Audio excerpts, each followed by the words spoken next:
Assalamualaikum warahmatullahi wabarakatuh. Perkenalkan, saya Anidia Rahmawati Putri Parikesit dari Teknik Lingkungan 2018. Di sini saya akan mempresentasikan artikel ilmiah saya dengan judul Penilaian Kualitas Air dan Status Mutu Sungai Gembong, Kota Pasuruan dengan metode indeks pencemaran.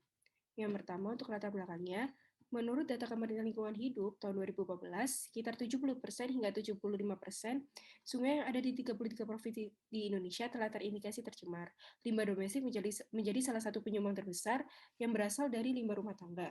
Sungai Gembong merupakan salah satu sungai yang terbesar di Kota Pasuruan dan menjadi pemisah Kota Pasuruan. Namun Sungai Gembong ini sebenarnya mengairi kabupaten hingga Kota Pasuruan. Sungai Gembong dimanfaatkan oleh masyarakat sekitar sebagai sarana transportasi dan juga tempat budidaya ikan. Namun, seiring dengan berjalannya waktu saat ini, untuk lokasi hilir saja yang dapat digunakan sebagai sarana transportasi. Hal tersebut dikarenakan banyaknya pengendapan ataupun sedimen yang berada di permukaan sungai yang menjadikan Sungai Gembong ini menjadi dangkal dan juga semakin keruh. Kegiatan yang masih sering dilakukan oleh masyarakat sekitar yang sangat berpengaruh terhadap kualitas air adalah pembuangan sampah ke sungai secara langsung tanpa melalui proses pemisahan terlebih dahulu. Dengan permasalahan yang ada saat ini, perlu dilakukan penelitian terhadap kualitas air Sungai Gembong menggunakan metode indeks pencemaran agar mengetahui kualitas air Gembong apakah telah sesuai dengan kelas mutu yang ada agar dapat digunakan sebagaimana peruntukannya. Selanjutnya untuk rumusan masalah yang pertama, bagaimana kualitas air dari Sungai Gembong ini berdasarkan parameter uji fisika, kimia, dan juga mikrobiologi. Yang kedua, apakah terdapat perbedaan kualitas air pada bagian hulu, tengah, dan juga hilir. Yang ketiga, bagaimana status mutu Sungai Gembong, Kota Pasuruan. Untuk tujuannya, yang pertama mengetahui kualitas air berdasarkan parameter uji fisika, kimia, dan juga mikrobiologi. Yang kedua, menentukan perbedaan kualitas air pada bagian hulu, tengah, dan juga hilir. Yang ketiga, mengidentifikasi status mutu dari Sungai Gembong. Adapun batasan masalah yang diperlukan dalam penelitian ini agar tidak semua masalah dapat dikaji. Yang pertama, parameter yang akan diamati meliputi parameter suhu, TSS, pH, DO, BOD, COD, deterjen, timbal, dan juga total coliform. Yang kedua, sumber pencemar berfokus pada limbah domestik yang dibuang ke sungai. Yang ketiga, bagian sungai yang diteliti hanyalah sungai yang mengairi Kota Pasuruan saja dan bagian hulu, tengah, dan juga hilir. Yang keempat, pengambilan sampel menggunakan metode grab sampling. Yang kelima, metode yang digunakan untuk menentukan status mutu adalah metode indeks pencemaran. Yang pertama, pada layar yang telah dipresentasikan terdapat dua gambar, di mana gambar pertama merupakan lokasi pengambilan sampel yang ada di Kota Pasuruan. Yang kedua adalah lokasi pengujian sampel yang berada di Laboratorium Jasa Tirta, Kota Malang. Selanjutnya, adapun alat dan bahan yang digunakan dalam penelitian ini, yang pertama, pH, termometer, coolbox, wadah sampel, meteran, stopwatch, GPS, label, kamera, dan juga karbonmeter. Dan juga untuk bahan yang digunakan adalah air sampel sebagai alat samplingnya. Sebagai bahan samplingnya, mohon maaf. Kemudian untuk pendekatan yang dilakukan oleh peneliti adalah pendekatan deskriptif, di mana dalam pendekatan deskriptif ini, hal yang perlu dilakukan adalah pengumpulan data berupa data primer dan juga data sekunder, serta membandingkan data tersebut dengan baku mutu yang ada, di mana baku mutu yang digunakan ada berdasarkan peraturan pemerintah nomor 82 tahun 2001 tentang kualitas air. Kemudian penelitian ini digunakan untuk mengetahui kualitas air dan status mutu Sungai Gembong. Selanjutnya, terdapat peta lokasi pengambilan sampel, di mana peta lokasi ini berada di Kota Pasuruan. Untuk hulunya berada di Kelurahan Purworejo, Kecamatan Kebonagung. Kemudian untuk lokasi tengah berada di Kelurahan Kebonsari, Kecamatan Panggungrejo, dan juga untuk lokasi ketiga ataupun lokasi hilir berada di Kelurahan Mandaran dan juga Kecamatan Panggungrejo. Mengapa untuk pengambilan sampel berada di 3 titik yang berbeda? Dikarenakan dalam 3 titik berbeda di 3 titik berbeda ini terdapat perbedaan lokasi dan juga perbedaan kegiatan yang dapat mengakibatkan perubahan kualitas air sungai, di mana pada lokasi pertama ini hanya terdapat permukiman masyarakat saja. Kemudian untuk lokasi tengah terdapat kawasan permukiman, kemudian perkantoran, dan juga rumah sakit. Yang ketiga, pada lokasi hilir terdapat kawasan permukiman, namun sebagian besar di sekitar lokasi hilir ini terdapat lokasi industri, meliputi industri pembuatan pipa dan juga industri pabrik pabrik kayu. Selanjutnya, untuk pengambilan sampel dilakukan sesuai dengan standar SNI 037016/2004, yaitu tentang tata cara pengambilan, di mana yang pertama yang dilakukan adalah alat dan bahan disiapkan, yang kedua ukur lebar penampang basah. Berdasarkan pengukuran tersebut, maka eh, pengukuran tersebut menggunakan roll meter. Kemudian yang ketiga, berdasarkan hasil pengukuran dilakukan pembagian penampang vertikal sebanyak 3 buah. Kemudian yang keempat, pengukuran debit menggunakan current meter dengan pengukuran di setiap masing-masing vertikal dengan kedalaman 0,6 meter. Yang kelima, pengambilan sampel dilakukan sebanyak 3 kali ulangan pada penampang basah, atau 3 kali tersebut dilakukan pada bagian kanan, tengah, dan juga kiri. Kemudian yang keenam, pengambilan sampel menggunakan botol dengan volume 1,5 liter, dan yang ketujuh, pengukuran suhu air dengan menggunakan termometer digital pada lokasi secara langsung. Yang selanjutnya terdapat metode analisa di mana setiap parameter yang akan diuji tentunya akan menggunakan metode analisa yang berbeda-beda. Untuk parameter suhu menggunakan metode analisa SNI 06698923 tahun 2005. Kemudian untuk parameter pH menggunakan metode analisis SNI 06698911 2004.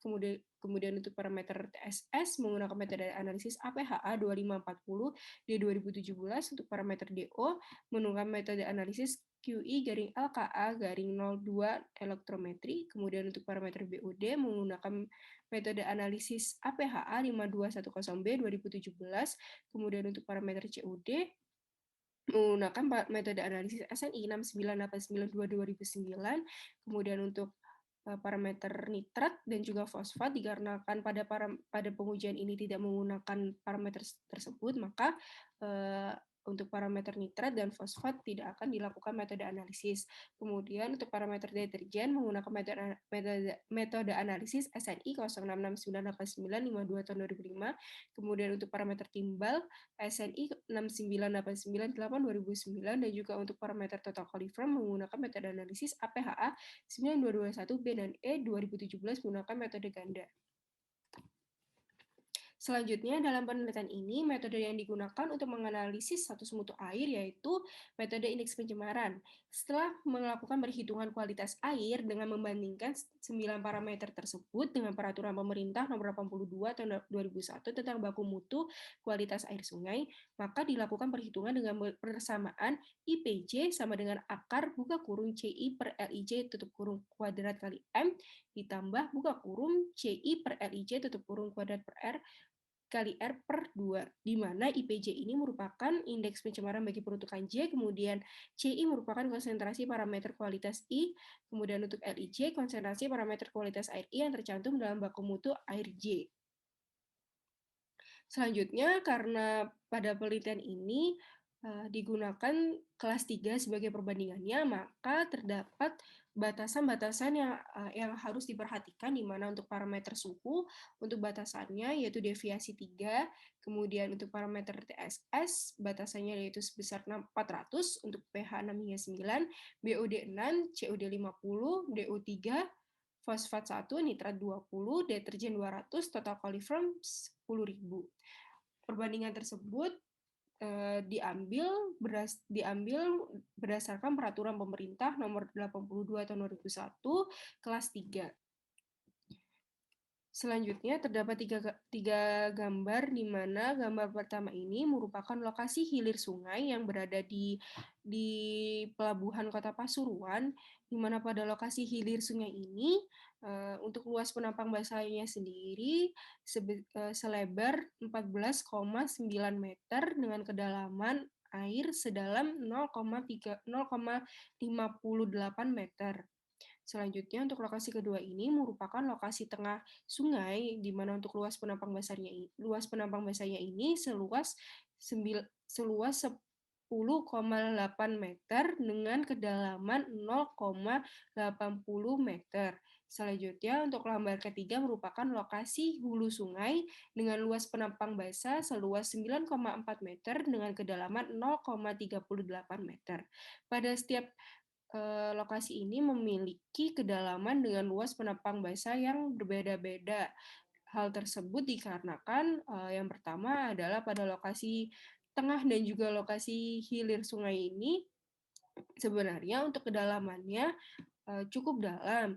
Namun dikarenakan saat pengambilan sampel untuk waktunya pukul 11.30 hingga 12.55 ini untuk kondisi dari sungainya ini sedang mengalami surut sehingga untuk kedalamannya sendiri tidak terlalu dalam dan juga untuk kondisi airnya sendiri tidak terlalu deras. Pada setiap lokasi ini memiliki kecepatan air yang berbeda-beda, di mana pada hulu memiliki kecepatan 0,8 meter per sekon, kemudian pada hilir memiliki kecepatan 0,1 meter per sekon, dan pada bagian tengah memiliki kecepatan 0,5 meter per sekon. Selanjutnya, terdapat tabel hasil pengujian sampel di mana terdapat 3 titik dengan hasil yang berbeda-beda pada 9 parameter tersebut. Pada hasil ini telah dilakukan pengujian pada parameter dan juga perhitungan menggunakan metode indeks pencemaran sehingga didapatkan hasil yang dapat diketahui 9 parameter tersebut dari 3 sampel tidak melebihi batas baku mutu yang ada, namun dapat dilihat pada pada titik 3 parameter suhu terdapat peningkatan sebanyak 100 derajat Celcius.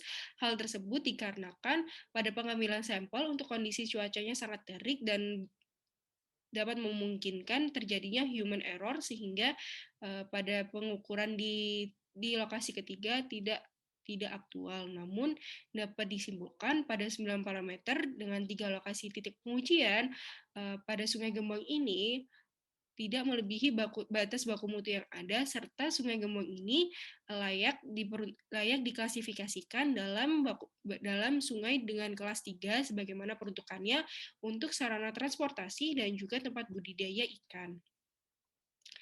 Berdasarkan penelitian yang telah dilakukan, terdapat beberapa saran dari peneliti bagi peneliti selanjutnya apabila berkaitan dengan Sungai Gembong ataupun sungai ataupun kualitas air dengan menggunakan metode indeks pencemaran. Yang pertama, saat pengambilan sampel lebih baik mengetahui terlebih dahulu kondisi dari sungai tersebut, apakah kondisi dari sungai tersebut sedang surut ataupun pasang. Hal tersebut dapat berpengaruh terhadap penilaian kualitas air apabila melakukan penelitian dengan metode yang sama, yaitu metode pengambilan grab sampling. Yang kedua, dikarenakan Sungai Gembong sangat luas dan lingkup penelitian hanya berada di Kota Pasuruan saja, maka diharapkan bagi peneliti selanjutnya dapat melakukan penelitian terhadap Sungai Gembong meliputi wilayah hulu sungai yang berada di Kabupaten Kota Pasuruan hingga hilir Sungai Gembong yang berada di tepat muara Sungai Kota Pasuruan. Berikut merupakan lampiran dalam proses penelitian meliputi pengambilan sampel dan juga pengambilan sampel. Terima kasih, sekian dari saya. Wassalamualaikum warahmatullahi wabarakatuh.